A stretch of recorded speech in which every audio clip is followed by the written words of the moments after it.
Nzambe oya permettre que tolongwa 2020 tokota na 2021. Alors pona yango nako souhaiter bino liboso une bonne année 2021.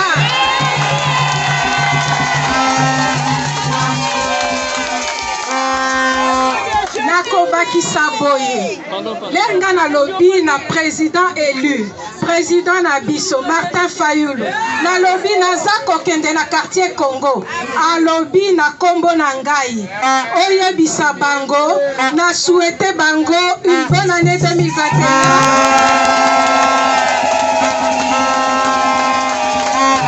Nzambe abatela population na ngai, Nzambe abatela bana ya quartier Congo, yebisa bango bazali na motema na ngai, yebisa bango ke ndenge ezali boye nakotika bino te, nakosala tout bino bo relever défi ya kotombola quartier Congo.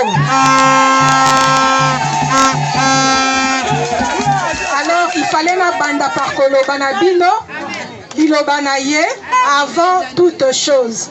Mais avant na lobanga na lingi liboso na féliciter na féliciter les responsables du quartier Congo. Bon, na remercier chef du quartier oya accompagné qui biso na makambo oyo, mais na lingaki en dehors de lui na remercier ba responsable ya parti na biso ya quartier Congo.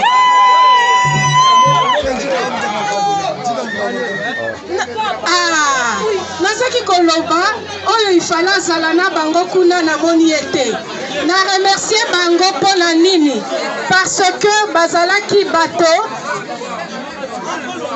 bayebi kozwa ba initiative bamonaki ke problème ezali na quartier. S'il vous plaît les jeunes, s'il vous plaît